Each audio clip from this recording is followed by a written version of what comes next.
Hi everyone, welcome to Code Rebase. तो आज की जो हमारी प्रॉब्लम है वो है पैलिंड्रोम के ऊपर। पैलिंड्रोम एक स्ट्रिंग होती है। तो पैलिंड्रोम का मतलब होता है कि बेसिकली जो भी हम स्ट्रिंग ले रहे हैं, ठीक है, अगर हम इसको उल्टा लिखना शुरू करें, ठीक है, जैसे कि हमने यहाँ से अभी क्या लिखना है, लेफ्ट टू राइट लिख रहे हैं। अज्यूम करिए कि हम इसको राइट टू लेफ्ट लिखना अगर स्टार्ट करें, यानी कि स्ट्रिंग को बेसिकली उल्टा कर दें, तो उस केस में क्या जो हमारी नई स्ट्रिंग होती है वो हमारी ओरिजिनल स्ट्रिंग के इक्वल थी? अगर इक्वल थी तो हम उसको क्या बोलते हैं कि हाँ, ये पैलिंड्रोम स्ट्रिंग है। ठीक है। तो यहाँ पे मैंने अभी चार एग्जांपल लिए हैं। ठीक है, तो पहला जो एग्जांपल है वो अज्यूम करके चल रहा हूँ मैं, ABCBA। ठीक है, ये हमारी स्ट्रिंग है। अगर मैंने इसको उल्टा करना चालू किया तो उल्टा करने पे पहले आया ए, आया जो लास्ट वाला कैरेक्टर था वो आया ए, सेकंड लास्ट क्या था बी, फिर उसके बाद सी, फिर बी, फिर बी ए। तो अब क्योंकि जो हमारी ओरिजिनल स्ट्रिंग थी और जो हमारी नई स्ट्रिंग आई है वो दोनों इक्वल हैं, तो हम क्या कह सकते हैं कि हाँ, ये एक पैलिंड्रोम स्ट्रिंग है। ठीक है। सेकंड एग्जांपल मैंने लिया कोड रीबेस। ठीक है, कोड रीबेस में सबसे लास्ट में आता है ई। सबसे पहले मैंने लिया ई, फिर सेकंड लास्ट आता है एस, एस फिर ABEREDOC। ठीक है। तो बेसिकली अगर आप इसको देखेंगे तो जो फर्स्ट जो हमारी इनपुट स्ट्रिंग थी, जो हमारी ओरिजिनल स्ट्रिंग है, ये हमारे आउटपुट से मैच नहीं कर रही है। तो हम इसको बोलेंगे कि ये पैलिंड्रोम स्ट्रिंग नहीं है। ठीक है। ऐसे ही कार का एग्जांपल अगर मैंने लेता हूँ, तो CAR अगर मैं इसको उल्टा करूंगा तो आएगा हमारा RAC। ये दोनों भी इक्वल नहीं है दोनों, तो ये भी क्या हो गया, पैलिंड्रोम स्ट्रिंग नहीं है। अब जो मेरा फोर्थ एग्जांपल है वो है सिंगल स्ट्रिंग, यानी कि ए। अब अगर मैं ए को उल्टा करूँ तो ए ही आएगा, राइट? तो ये भी हमारी पैलिंड्रोम स्ट्रिंग है। तो बेसिकली जो भी स्ट्रिंग अगर हम यूज़ कर रहे हैं, अगर हम उसको उल्टा करते हैं और फिर भी हमारा जो ओरिजिनल स्ट्रिंग थी और जो नई स्ट्रिंग हमारी बनकर आई है, अगर वो दोनों इक्वल हैं, तो हम क्या बोलते हैं कि इसको, कि हाँ, ये पैलिंड्रोम स्ट्रिंग है। ठीक है। अब इसी को ही कोड की लैंग्वेज में हम कैसे लिखेंगे वो मैं आपको दिखाता हूँ। ठीक है। तो लेट्स अज्यूम मैंने ये चार स्ट्रिंग ली है। ठीक है, ये चार स्ट्रिंग है मैंने ली है। अब मैं क्या लिखूंगा, यहाँ पे एक फंक्शन लिखते हैं, फंक्शन क्रिएट करते हैं, इस पैलिंड्रोम।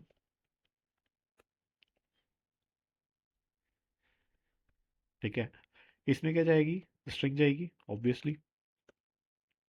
हमें क्या बनानी है, एक नई स्ट्रिंग बनानी है। तो मैं क्या करूँगा, नई स्ट्रिंग को, एक एम्प्टी स्ट्रिंग मैंने ले ली। ठीक है, अब मैंने एक लूप चलाया। ठीक है, एस ऑफ स्ट्रिंग।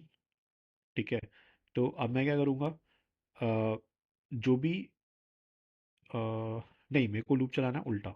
तो मैं क्या करूँगा, इसको let I is equal to string dot length -1, I greater than equal to 0 and I minus minus. ठीक है, तो अब यहाँ पे क्या होगा, new string plus equal to string of I. ठीक है। अब ये जो मैंने लिखा है ये आई होप कि आपको समझ आया होगा। बेसिकली एक फॉर लूप चलाया मैंने, बट उल्टा चलाया है। उल्टा क्यों चलाया है? क्योंकि लेट्स अज्यूम कि हमारी अगर पहली स्ट्रिंग आ रही है, लेट्स अज्यूम करते हैं मैं ये वाली स्ट्रिंग अगर लेके चल रहा हूँ। ठीक है, तो जो हमारी स्ट्रिंग है वो हो गई ABCBA। ठीक है, अब मैं जो लूप चला रहा हूँ वो मैं उल्टा चला रहा हूँ। उल्टा इसलिए चला रहा हूँ ताकि मैं लास्ट वाला कैरेक्टर जो है पहले पकड़ सकूँ। ठीक है, अब मैंने न्यू स्ट्रिंग को क्या लिया, मैंने न्यू स्ट्रिंग को लिया मैंने एम्प्टी। ठीक है, अब मैं फोर लूप जो चला रहा हूँ मैंने उल्टा चलाया, तो मतलब स्ट्रिंग डॉट लेंथ -1, मतलब सबसे एंड में जाके ये इसको हिट करेगा, मतलब ये वाला कैरेक्टर पिक करेगा। ठीक है, तो अब मैं यहाँ पे क्या कर रहा हूँ, new string equals to new string plus string of I. I क्या हो गया, जो लास्ट इंडेक्स होगा, मतलब टोटल लेंथ होगी -1। तो हमारी यहाँ पे 0 1 2 3 4, मतलब ये सॉरी फाइव कैरेक्टर की स्ट्रिंग है। तो फाइव कैरेक्टर -1, तो ये हो गया 4। तो यानी कि ये हो गया स्ट्रिंग ऑफ 4। ठीक है, तो ये क्या है हमारे पास, new string is equal to empty string, क्योंकि स्टार्टिंग में हमारी जो ये स्ट्रिंग है ये एम्प्टी है। सॉरी, ये वाली स्ट्रिंग जो है ये एम्प्टी है। इसमें मैंने प्लस किया, प्लस क्या हुआ, ए। ठीक है, क्योंकि लास्ट में है। तो हमारा इसका आउटपुट क्या आया, ए। जो नई स्ट्रिंग बन गई हमारी ए बन गई। ठीक है, अब फिर जब दूसरा लूप चलेगा, मतलब जब सेकंड टाइम ये लूप रन करेगा, तो उस टाइम पे क्या होगा, हमारी न्यू स्ट्रिंग हो गई है, अब न्यू स्ट्रिंग हो गई है ए। ठीक है, फिर नेक्स्ट टाइम पे क्या करेगा, new string is equal to a plus, अब जो ये स्ट्रिंग ऑफ 4 था पहले, अब क्या हो जाएगा, स्ट्रिंग ऑफ 3 हो जाएगा। तो यानी कि स्ट्रिंग ऑफ 3 यानी कि बी, तो ये हो गया बी। ठीक है, तो ये आउटपुट क्या है हमारे पास निकल के, ए बी, क्योंकि ये दोनों कॉन्कैटिनेट हो गए हैं। ठीक है, सिमिलरली ऐसे अगर एंड तक करते चले जाएंगे तो ये क्या करेगा, एंड में जाके यहाँ पे रुक जाएगा। ठीक है, अब हमारे पास हमारी नई स्ट्रिंग बन के आ गई है। ठीक है, अज्यूम करते हैं हमारे सारे लूप चल गया है, और जो हमारे पास अब नई स्ट्रिंग बनकर आई है वो आ गई है कुछ ऐसी। ठीक है, अब हमें क्या करना है, हमारी जो ओरिजिनल स्ट्रिंग थी और जो हमारी नई स्ट्रिंग है इन दोनों को कंपेयर करना है। ठीक है, अगर कंपेयर करने पे इक्वल आ रहे हैं तो हम क्या बोलेंगे कि ये ट्रू था, अदरवाइज ये फॉल्स था। ठीक है, तो आई नो कि इसको करने के दो तरीके हो सकते हैं कि if new string equal to string तो रिटर्न ट्रू। ठीक है, एल्स रिटर्न फॉल्स, ये भी कर सकते हैं हम, बट आई थिंक इसको करने की ज़रूरत नहीं है। हम डायरेक्ट इसको ऐसे भी लिख सकते हैं कि return new string equal to string. ठीक है, अगर इक्वल होंगे दोनों तो ट्रू आ जाएगा, अगर इक्वल नहीं होंगे तो फॉल्स आ जाएगा। तो बेसिकली ये सब लिखने की ज़रूरत नहीं है हमें। ठीक है, तो अब इसको चेक करते हैं, रन करके देखते हैं क्या आता है आंसर। तो अज्यूम करते हैं कंसोल डॉट लॉग, और इस पैलिंड्रोम, ठीक है, फंक्शन बनाए रन किया यहाँ पे और इसमें स्ट्रिंग 1 पास कराई।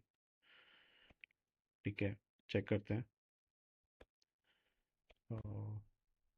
Node index dot JS, true आया, यानी कि स्ट्रिंग 1 जो है हमारी वो पैलिंड्रोम है। ठीक है, अब अगर मैं 2 रन करता हूँ तो क्या है, फॉल्स आ रहा है। ठीक है, यानी कि ये वाली नहीं है कोड रीबेस, सॉरी ये वाली कोड रीबेस नहीं है। स्ट्रिंग 3 रन करके देखता हूँ मैं क्या आता है, ये भी फॉल्स आया, बिकॉज सी ए आर इसका मतलब इसको रिवर्स करेंगे तो आर ए सी आएगा, तो ये भी नहीं है। ठीक है, स्ट्रिंग 4 करके देखते हैं, स्ट्रिंग 4 ट्रू आ गया, बिकॉज ए का रिवर्स तो ए ही हुआ। ठीक है, तो एटलीस्ट ओरिजिनल स्ट्रिंग के तो इक्वल है, तो जो भी चीज़ ओरिजिनल के इक्वल है तो हम उसको ट्रू ही बोलेंगे, यानी कि पैलिंड्रोम स्ट्रिंग है। ठीक है, आई होप ये नॉर्मल सा एक वीडियो था, छोटा सा एक ब्रीफ डिस्कशन था। इसके बाद हम जो नई वीडियो दूसरी वीडियो आएगी उसमें होगा कि लॉन्गेस्ट पैलिंड्रोम स्ट्रिंग क्या होती, मतलब कैसे निकालनी है। तो बेसिकली जैसे अज्यूम करके चलते हैं कि कोई भी आपको स्ट्रिंग दे देंगे और उसमें बोलेंगे कि लॉन्गेस्ट पैलिंड्रोम स्ट्रिंग क्या है, जैसे कोड ट्री बेस है ये। ठीक है, तो CODERE जो इसमें लॉन्गेस्ट बनेगा वो आई थिंक ERE बनेगा। ठीक है, बिकॉज इसको जैसे मर्जी करो, तो हमें इसका स्ट्रिंग एक्सट्रैक्ट करके दिखाना है। तो वो हम नेक्स्ट वीडियो में देखेंगे। तब तक के लिए stay tune, and I hope video समझ आ रही होगी, नहीं आ रही है तो कमेंट में डालिए, कमेंट सेक्शन में डालिए क्या क्या समझ नहीं आ रहा है। और मैं ट्राई करूँगा उसको डिटेल में थोड़ा और लेकर जाऊँ। बट हाँ, do like and subscribe the channel.